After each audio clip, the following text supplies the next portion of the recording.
Hello, welcome. I'm Miriam. I'm a family therapist, and this video will give you 5 strategies you can put into practice at home straight away to help your children like each other more, enjoy each other more, and fight much less.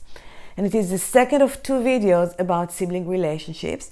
The first explains 5 psychological understandings about brothers and sisters, and these underpin the strategies that I'm recommending here. So if you haven't watched it, here's the link, and we start with the first strategy.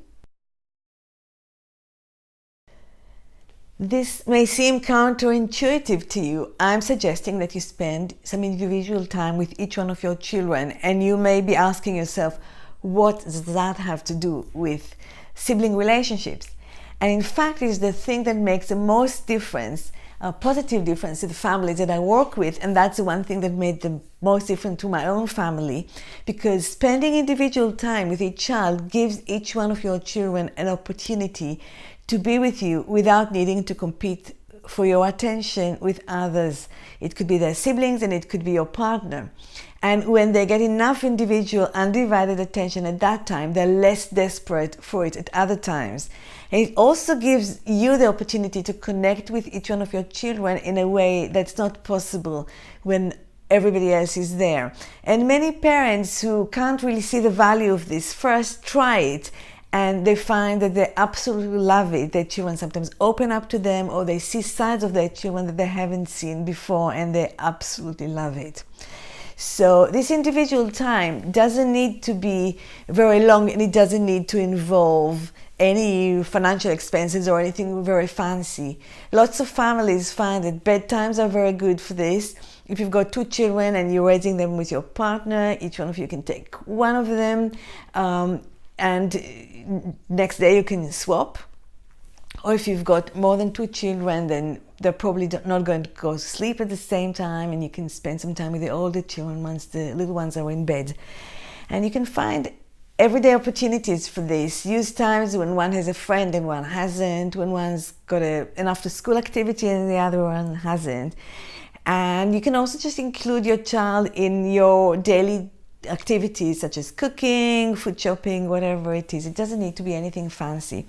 But you do need to remember a few things about this time to make it even more effective. And the first is that you want to label it. By that I mean you want to say to your child, this is our special time together. We are just the 2 of us here. Let's have fun.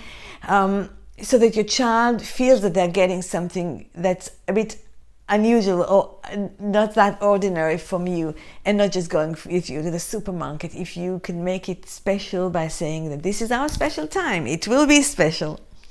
The other thing is that you want to be positive. You want to be, I don't mean that you need to constantly smile and tell jokes, but you need to be interested in your child, give compliment. Don't have your phone, don't be distracted by your phone all the time. Just give them attention and just go with the flow, enjoy them.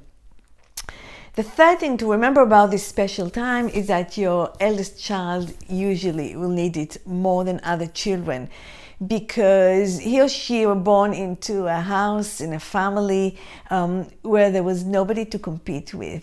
They get lots of attention, lots of undivided attention, and suddenly comes this interloper and taking away all their attention, and they can be so resentful for a very long time. So if you give them the attention they crave individually, they're going to be less desperate for it at other times.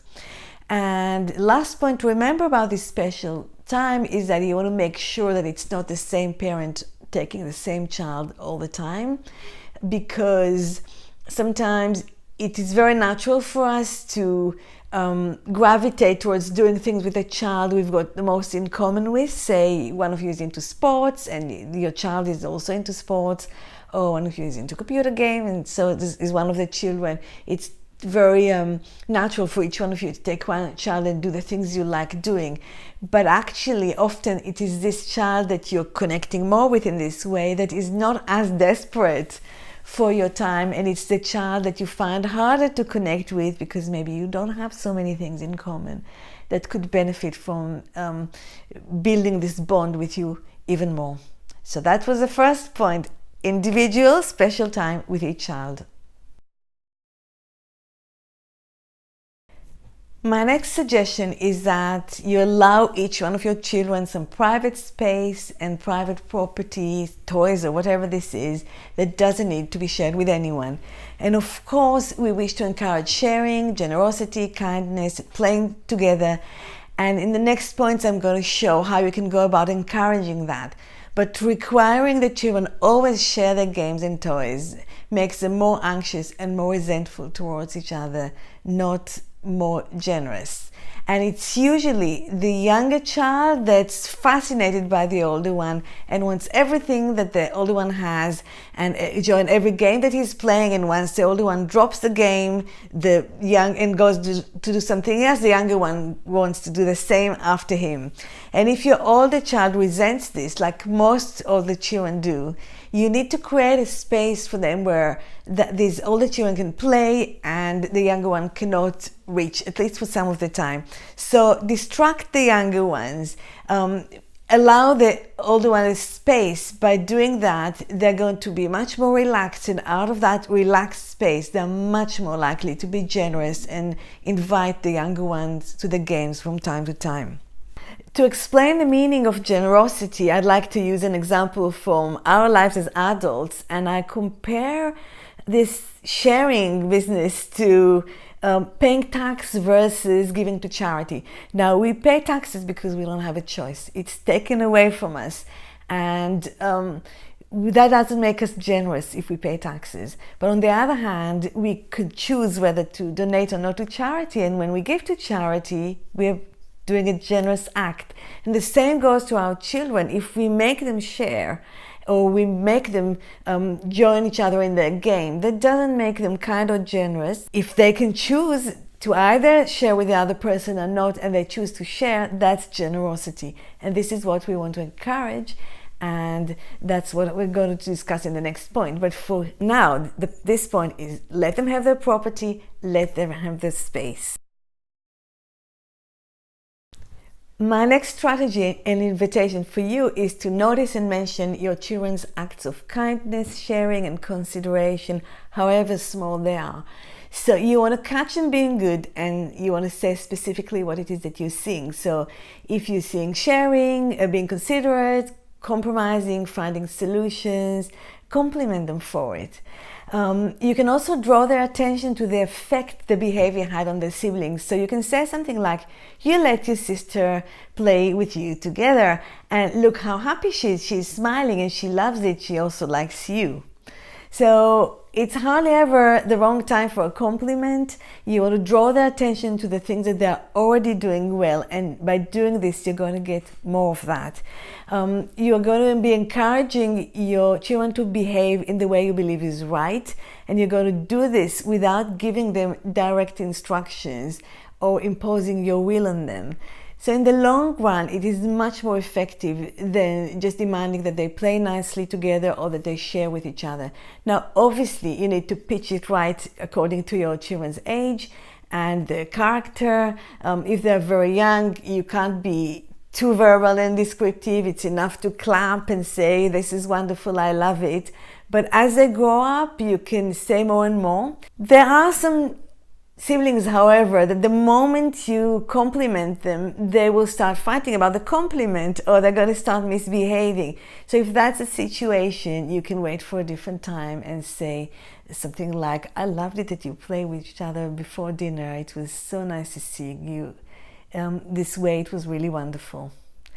And that's it. Specific praise doesn't cost you a penny, and it does wonders in every area of your children's life. So when it comes to siblings, you want to specifically praise everything to do with them being kind and nice to each other. Now, my next invitation for you is to ignore bickering and fighting as much as possible, and instead teach them to resolve their problem. Now, when siblings argue, it's very natural for parents to try and find out what happened and then arbitrate, and I explained in my previous video why I think this is a really bad idea.